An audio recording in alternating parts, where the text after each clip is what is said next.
नमस्कार, आदाब, सत श्री अकाल, जय भीम, जोहार। मेरा नाम है नवीन कुमार।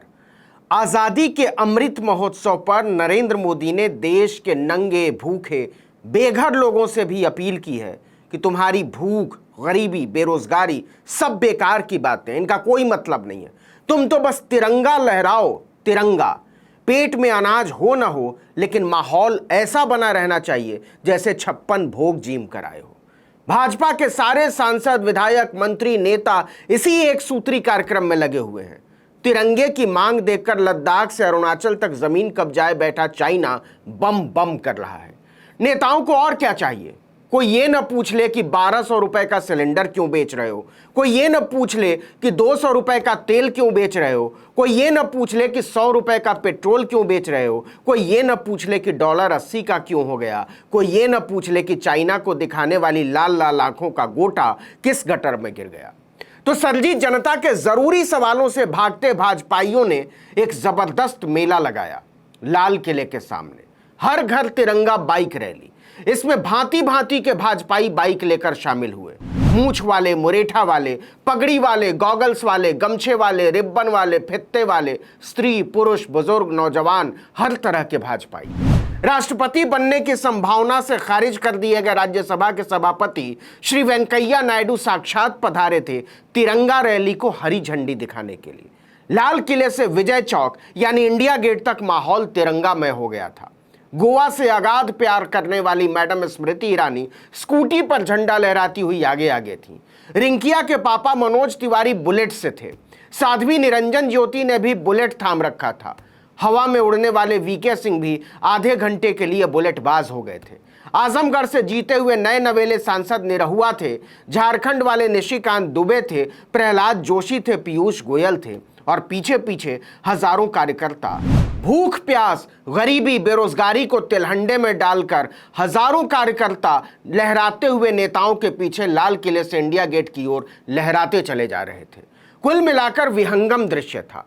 लेकिन इस विहंगम दृश्य पर जब दिल्ली पुलिस ने नजर डाली तो खरमंडल हो गया। पता चला कि तिरंगे के नाम पर लोगों ने नियम कानून का फलूदा बना डाला था।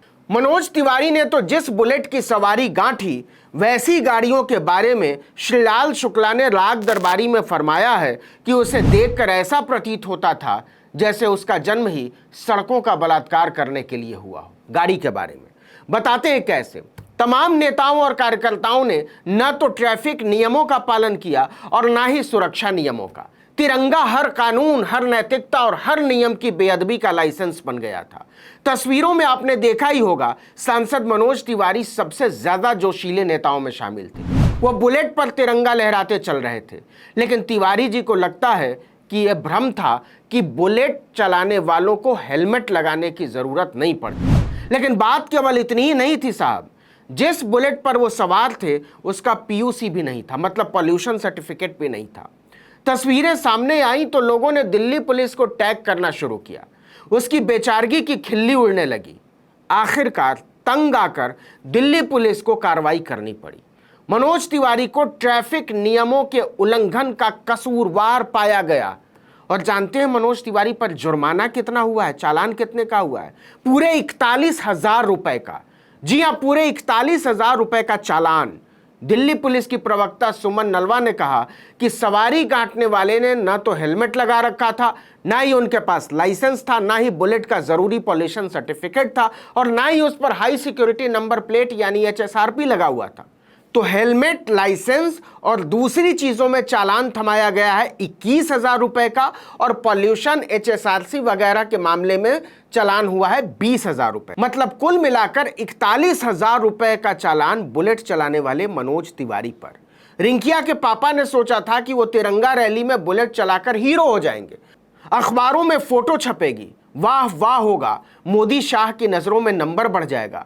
लेकिन उनकी हरकतों ने उनके अरमानों का कूड़ा कर दिया। असल में वो बन गए नियम तोड़ने वाले विलन। लोग खिंचाई करने लगे। पहले तो कन्नी काटते रहे, लेकिन पार्टी के लोगों ने समझाया कि पहले ही बहुत बर्बाद कर चुके हैं, अब और मत कीजिए, तो हाथ जोड़कर माफी मांगने लगे। मनोज तिवारी ने ट्वीट किया कि आज हेलमेट न पहनने के लिए माफी मांगता हूं, मैं चालान भरूंगा। आपसे निवेदन है कि बिना हेलमेट दोपहिया वाहन न चलाएं। सावधानी से चलें, आपके परिवार और दोस्तों को आपकी ज़रूरत है। ये तो ठीक है सांसद महोदय, लेकिन जब नेता ही कानून का कचूमर बनाएगा तो उसके समर्थकों और अनुयायियों को रोकेगा कौन और टोकेगा कौन? मनोज तिवारी पर तो जुर्माना हो गया, लेकिन इस रैली में भाजपा के कई नेताओं और कार्यकर्ताओं ने ट्रैफिक नियमों की धज्जी उड़ाई। उनका क्या होगा? बिना हेलमेट के रैली में शामिल हुए, पॉल्यूशन सर्टिफिकेट और नंबर प्लेट तो देखने वाला ही कोई नहीं था। चलिए अब इन सारे मुद्दों को भी किनारे रख देते हैं, मूल सवाल पर लौटते हैं। क्या यह अवसर वाकई जश्न मनाने का है? किस बात का जश्न है ये? नौजवानों के भविष्य को ठेके पर डाला जा रहा है, इस बात का जश्न? अग्निपथ स्कीम ने आग लगा रखी है। सरकार की अपनी रिपोर्ट कह रही है कि सरकारी स्कूलों पर ताले लगते जा रहे हैं। सरकार की अपनी रिपोर्ट कह रही है कि देश गड्ढे में जा रहा है। हमारे पास नौजवानों को देने के लिए नौकरी नहीं है, काम नहीं है, इस बात का जश्न? हमारे पास इलाज कराने के लिए डॉक्टर नहीं है, इस बात का जश्न? हमारे पास दवाइयों के पैसे नहीं हैं, किस बात का जश्न है ये? सरकार की अपनी रिपोर्ट कह रही है कि बच्चों को किताबें नहीं मिल रही हैं।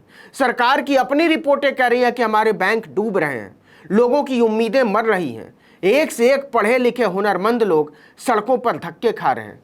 फिर किस बात का जश्न है ये? एक बार फिर से 15 अगस्त 1947 का दिन याद करने की जरूरत है। दिल्ली तिरंगे के जश्न में डूबी हुई थी। अंग्रेजों के सामान जहाजों में लादे जा रहे थे। देश के अलग अलग हिस्सों में तिरंगे लहराए जा रहे थे। वो हमारी आज़ादी का पहला दिन था। लेकिन इस पूरे महोत्सव में वो आदमी कहीं नहीं था जिसकी वजह से यह दिन आया था। वो आदमी था गांधी, मोहनदास करमचंद गांधी। वह दिल्ली से 1500 किलोमीटर दूर नोआखाली में लोगों के जख्म भर रहे थे। आज आज़ादी के 75वें साल में वो जख्म उस रोज से कहीं ज्यादा गहरे हैं, उस रोज से कहीं ज्यादा भारी है, उस रोज से कहीं ज्यादा दर्दनाक है। लेकिन उस रोज और आज में एक फर्क है। उस रोज हमारे पास गांधी नाम का एक ऐसा प्राणी था जिसमें इस देश के सारे दर्द को सोख लेने की नैतिकता थी, और आज हमारे पास कोई गांधी नहीं है। इतना ही नहीं, हमारे नए राजाओं की नज़रों में गांधीवाद एक पतित अवधारणा है और ये उनकी आंखों में खटकता है नासूर की तरह। इस वीडियो में इतना ही, लेकिन अगर आपने आर्टिकल 19 इंडिया को अब तक सब्सक्राइब नहीं किया है तो फ़ौरन कर लीजिए। बेल आइकॉन दबाइए, घंटी जैसी आकृति, लाइक कीजिए और कमेंट करके बताइए हमारा वीडियो आपको कैसा लगा। अगर यूट्यूब पर देख रहे हैं तो हमारे चैनल को सब्सक्राइब कर लीजिए, फेसबुक पर देख रहे हैं तो हमारे पेज को लाइक कर लीजिए, इंस्टाग्राम पर हमें फॉलो कर लीजिए और हमारा ट्विटर हैंडल है article19_India। इसको भी आप फॉलो कर सकते हैं। नमस्कार।